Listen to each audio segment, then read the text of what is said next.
Good afternoon.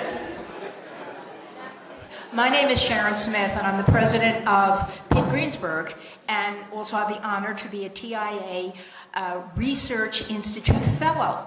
And it is my particular honor to be introducing Roger Ferguson to you today. Mr. Ferguson has been CEO of TIAA since 2008. And TIAA, as you probably are well aware, is the leading provider of retirement services to academic, research, medical, and cultural fields.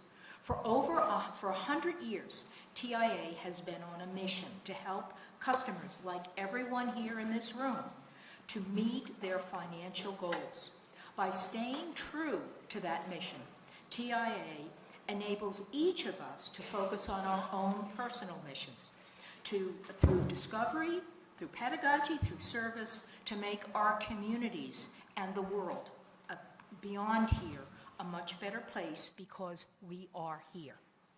Roger Ferguson came to TIAA after serving as Vice Chairman of the Board of Governors of the U.S. Federal Reserve System. He was the only governor in D.C. on 9/11. And he led the Fed's initial response to the terrorist attacks, taking the actions that kept the U.S. financial system functioning while all the exchanges were closed because of the physical damage in downtown New York, and reassuring the global financial community that the U.S. financial system and economy would not be paralyzed.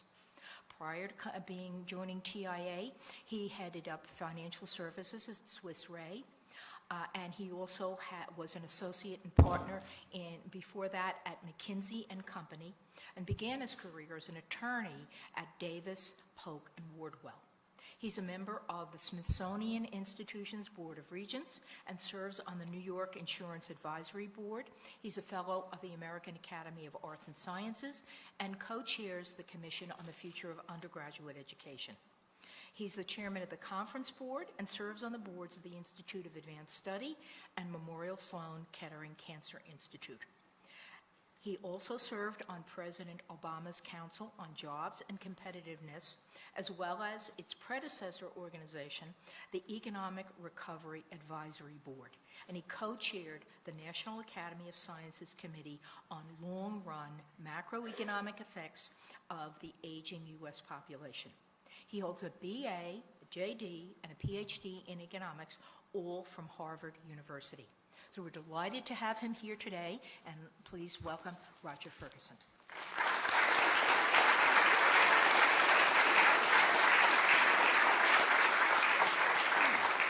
Thank you very much for that kind introduction. It's a pleasure to see so many friends and familiar faces, and I think participants in the room. So I'm going to have a bit of a talk here, and then I think we're going to do Q&A as well. And so we'll have time to have a much more interactive dialogue. I also want to take a moment to thank Cheryl Johnson, who is the sponsor, the organizer, the major domo, the keeper of the time. So Cheryl, thank you very, very much for inviting me to come and spend some time with the University of Pittsburgh audience. And I'm really grateful to have a chance to, in my visit today, talking about something that's really important to me and presumably also to all of you, which is writing your own financial story and what you should consider as you sort of plan for your financial futures. And I will say when we get to the Q&A, I will be able to answer some questions, but I will not be able to answer specific questions about your plan. So we'll have some of our colleagues here who can help with that maybe.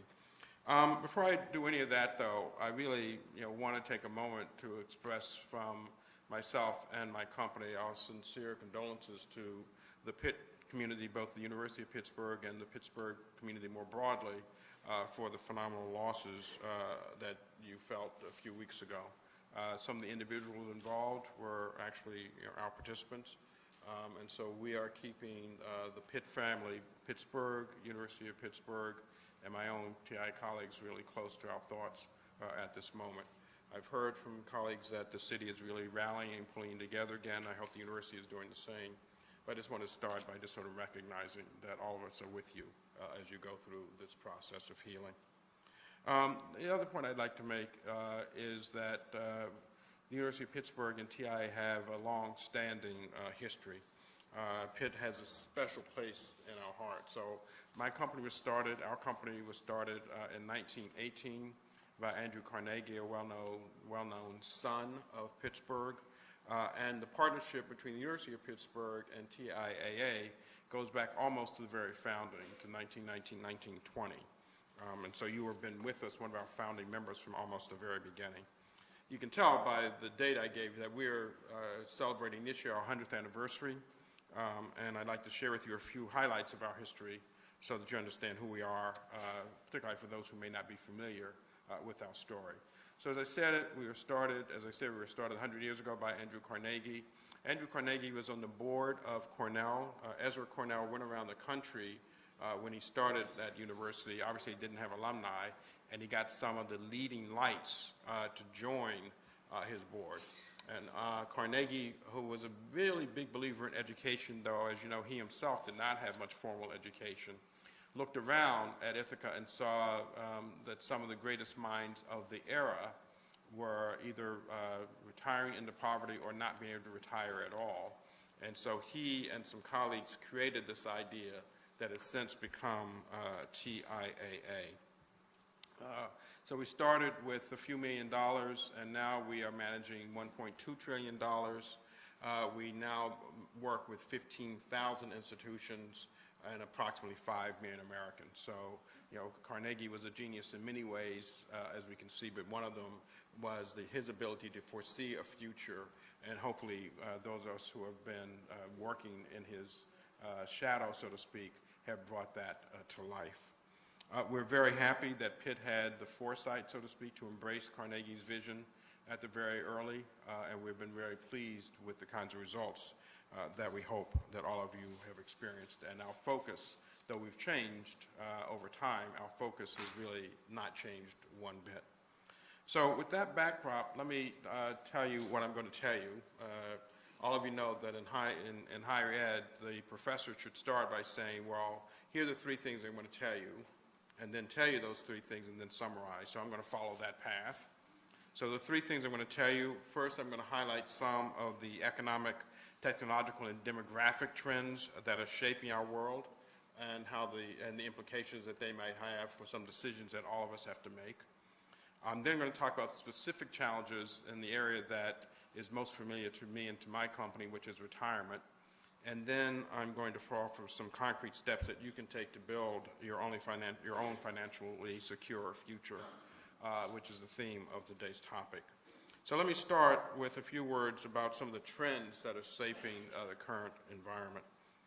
All of you know that today we are undergoing, in the United States, and broadly speaking, rapid transformation.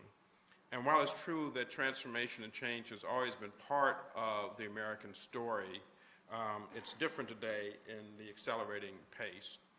I'm currently in the process of reading a book called Capitalism in America, which was Alan Greenspan's most recent book. And one of the things that one observes there is between 1865 and 1914, we gradually became one of the world's, in fact, the world's leading economy. That was relatively rapid, but compared to the pace that we have today, that seems so almost glacial. The best example I can think of about the pace of change that we're experiencing today is something that all of you have, probably. I would ask you to turn them off if you do have them, which is the iPhone.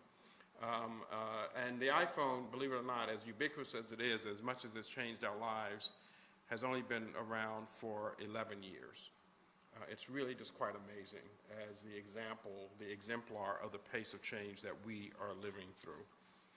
Today, with the advent of things like artificial intelligence and machine learning, it's clear that technological change, if anything, is going to keep driving forward at an equally rapid, if not more rapid pace than what we've seen thus far. And it's going to have wide-ranging influences, both on society, on how you educate your students, how we deliver medical care, how we move about in the world, how economies operate, and just on and on and on. There's not going to be any part of society that's not changed by this very rapid increase in the technology that's around us. Second point, though, it's not just around technology. there are some slower moving, almost glacial, but inevitable changes that are affecting our society. And the one I want to focus in on is demographic change. Most notably here in the U.S., but more broadly around the world, we're all aging, we all have aging populations. All societies, minus a few in Africa, have aging populations. That's being driven by two factors, both of which are good, but have a double-edged sword component to them. One of those is an increased life expectancy, and the other is a decline in birth rates. So let me talk about them in reverse order, so to speak. The fertility rate is now at a record low for the second straight year, and that's extending a deep decline that began back in 2008. Demographers, economists obviously think that the economic crisis of 2008 had some impact, but there are other forces that may be driving that. So one of the things that we're seeing is very, very low fertility rates here in the U.S. and other places as well. At the same time, as we're seeing this decline in new births, people are living longer than ever. And in less than 2 decades, so 20 years from now, for the first time in our history, the U.S. will have more older people than children. I use the word older carefully because it sounds, well, let me just say people 65 and older. I don't know if that's older or not. But more folks of that generation, my generation, than we're going to have our children. The other thing that we're seeing is these demographic shifts are bringing very important generational shifts. So millennials, I just met with a group of them downstairs, are about to surpass us baby boomers as the nation's largest living adult generation. And in fact, ironically, though we don't like to admit it, those in business recognize that millennials are now actually the largest generation of people in the workforce. And already it's transforming the way we work and the way we think about our employees at work. Another big shift that again is tectonic but extremely important is around the financial landscape.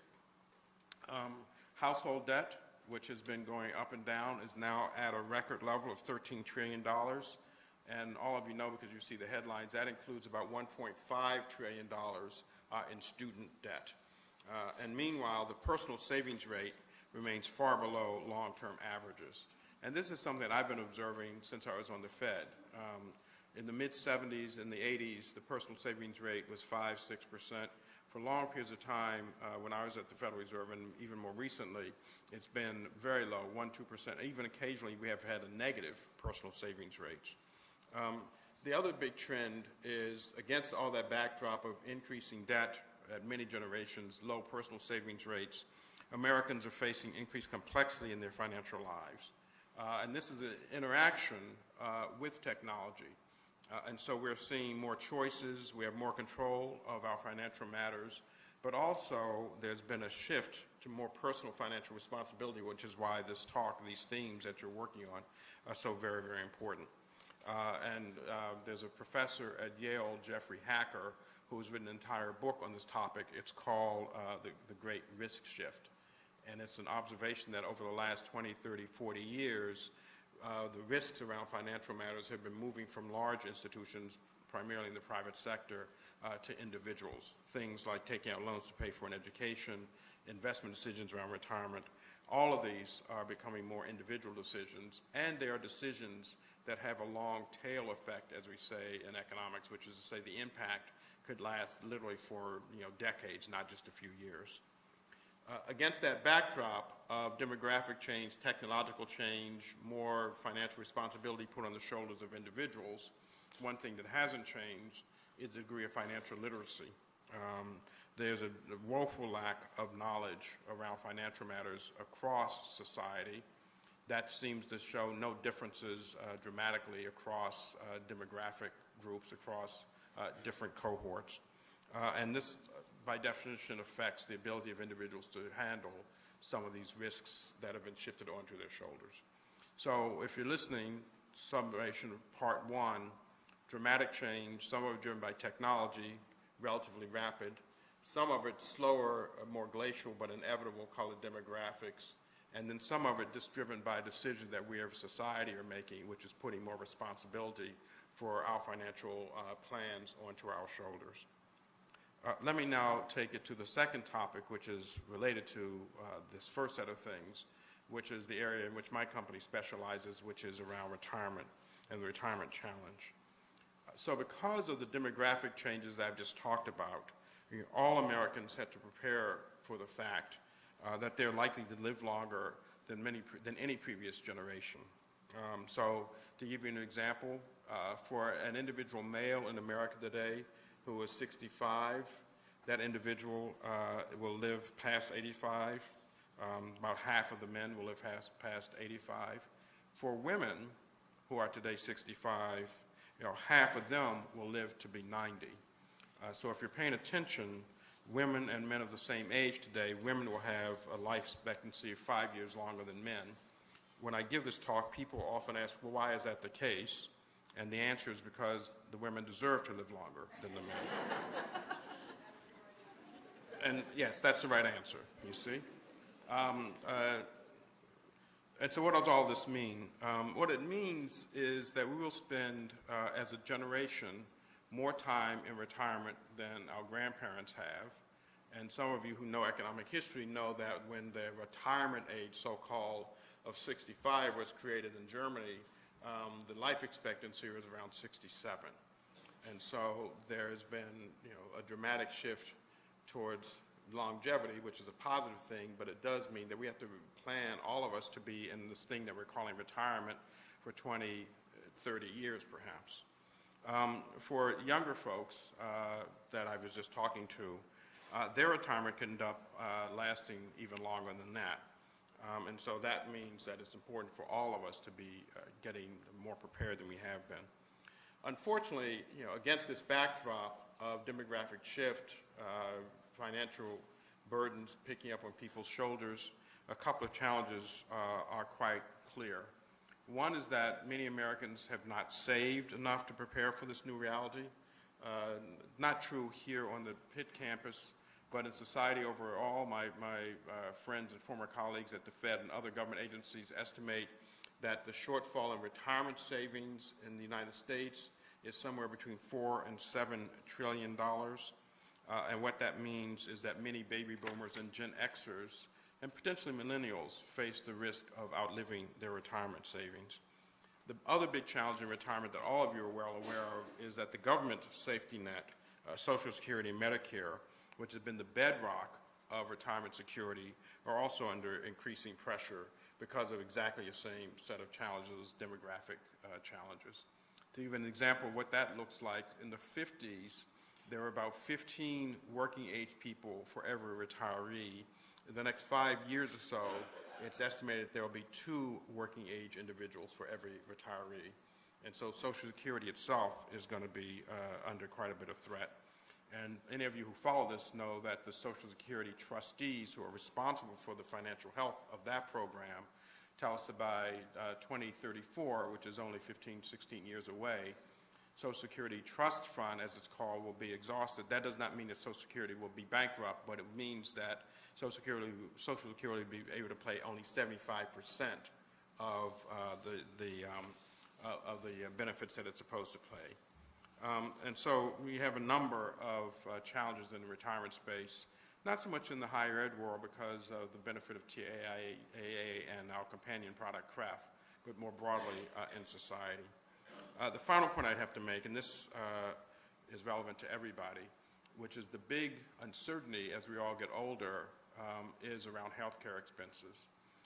And the statistics now show that the average healthcare cost for most individuals is on a path to exceed Social Security benefits that middle-income retirees receive. And so a big challenge around managing that unknown, which is healthcare. So what are some of the things that we as a society have to do? And then I'll go quickly to what the set of challenges means for all of you. I think there are at least 3 simple things, or they're complicated things to do, but simple things to talk about that policymakers have to do in America. The first is they've got to take action to make Social Security and Medicare more sustainable. Secondly, Americans themselves must save more. And then, and this is a bit of a double-edged sword, many of us, not all of us, will have to take that extra lifespan that we're going to have and maybe spend a bit more time working. Not necessarily at the jobs we have now, but finding other gainful employment. And so the concept of retirement itself might have to evolve just a little bit. Whenever I say that, my friend Rich Trumka, who runs the AFL-CIO, always reminds me that there are people with blue-collar and pink-collar jobs who cannot possibly work longer, and I say absolutely true. But for those of us sort of in the more the white-collar world, if we can find other things that are gainful employment, we should think about doing all of that. So now let me switch gears and talk about what all this means for you as you're writing your own financial story. First and foremost, and I've implied this, so let me just say explicitly, all the people in this room, or the people in this room, are very fortunate to work for an institution like the University of Pittsburgh that's so committed to your financial well-being and helping you to write your own financial story. Pitt is also committed to making sure you fully understand what's available to all of you, and so it has developed this innovative program called Write Your Own Financial Story, which is part of what we're talking about today. And that's a truly impressive and original program in communicating to all Pitt employees and retirees what the retirement program is about, and aiming to educate employees on this important topic like investing. So you're fortunate to be on this campus with this Write Your Own Financial Story program as a good way to increase financial literacy and understand the benefits that you have here. With that in mind, and that's a really solid place to start, there are 5 tips that I think I want to bring forward to you. And some of these are common sense, I think maybe all of them are, but they're quite different from the kinds of tips that you get if you look at the financial press. And these are really meant to be around long-term financial security, not trying to do things like time the market. So the first one of these tips, again, this is Financial Literacy 101, is make sure you diversify your assets. You want to have investments that are spread out across a variety of assets. You don't want everything to be invested in anything that looks like any one particular asset class. Why is it important to diversify? I don't think people really talk often about why that's important. But frankly, it's because it's a good way to manage financial risk. Stocks and tangible assets like agriculture or real estate, they tend to produce growth, but it's relatively uneven. There are cycles in stock markets. You've seen that of late when the market has come off with some spectacular highs in January and is now back down to numbers that were pretty much where they were last October. Now, other asset classes, well known to everybody who does finance, such as bonds, tend to offer over long periods of time lower return, but also with less risk. And you want to make sure that you have exposure to both of those asset classes, even as you get a little on in years. Keeping some exposure to both is very important. People often ask, well, what is the ratio that we should have between, let's say, stocks and bonds? And unfortunately, no one in my position can really give you that answer. Your portfolio should basically be based on your specific goals, on your horizon, and on your tolerance for risk. So if you're one of those folks who wakes up every morning, looks at the stock market, and either feels like you're a genius or not too smart because the market goes up and down, you may want to lean a bit more towards riskless assets. If you're one of those folks who can look past all of that and you still have quite a time horizon ahead of you, you may want to hold on to more of those kinds of assets. Importantly, at least once a year, you should review your portfolio to make sure that your asset allocation remains in sync with your risk tolerance, the amount of time you think you have left, and your specific goals. And the reason that's important is markets move with different cyclical tones. You don't want to be in a position because one market has grown faster than others that you're inadvertently taking on more risk. And so doing what we call an annual rebalancing is important. And don't forget to think about revisiting your asset allocation if you have a life experience, a raise, unfortunately a tragedy of one sort or another, because that may change your risk tolerance. The second big lesson is stay focused on the long term. And this is, I think, one of the hardest lessons to learn. We're in a world in which there's a huge amount of financial information that comes flowing at us every day. You can get up and someone's telling you where the market is. You may read the paper and someone's telling you where the market is. All of that is focusing in and getting us to think very short term. And that's, I think, the opposite of writing your own financial story. You should not lose sleep about every up and down in the stock market. You should plan for your longer term goals and objectives and keep that firmly in mind. And that means, frankly, having to know what your long-term goals are. You have to have a well-thought-out plan that will guide you to what those goals might be. And if you have these long-term goals, hopefully that will allow you to stay the course during times of turbulence and think through a long trajectory and not get too excited about the inevitable volatilities that will occur in markets. Most importantly, the best part about having a long-term goal is it creates a kind of control on the thing that almost everyone wants to do, which is to try to do market timing. Try to sell out at the best possible time. The reason individuals are not good at that, and what we see is that individuals tend to sell when markets are down and thereby lock in their losses, and then they're slow at getting back into the stock market in particular and getting the upside when the markets start to turn. And so market timing turns out to be one of the worst things that individuals can do. Even professionals have a hard time doing it for sure. And having a long-term plan is one of the ways to avoid the incentive to let your emotions get the better of you and start to try to time the market. The third lesson, which is obvious but doesn't get talked very much about, is have that rainy day fund. You should set aside enough money, many people think, to cover at least 6 months of your baseline living expenses in case of an emergency. You want to keep that in a very liquid kind of investment, maybe a money market fund. That has deep significance for your financial security because it means that you won't be forced to sell any of your other investments into a time that may not be propitious, may not be a good time to sell. And therefore it allows you, frankly, to enhance your financial security by keeping your small amounts, they call it 6 months, set aside so that you can tide over and not be forced to sell assets. And then the final point I'd make when I'm thinking about what to do to write your own financial story is make sure that you leverage a plan or develop a plan for the right use of guarantees around financial matters. So what do I mean about that? Any of you who have a car know that you've been forced to purchase automobile insurance. Any of you that have a house know that you're forced to have homeowners insurance. Any of you that think about loved ones will have life insurance.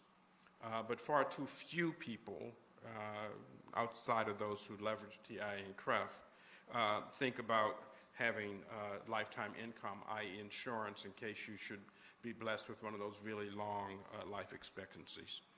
What we discover when people write their own financial story, listening to what's on TV, is they often get very, very focused in on some magic number.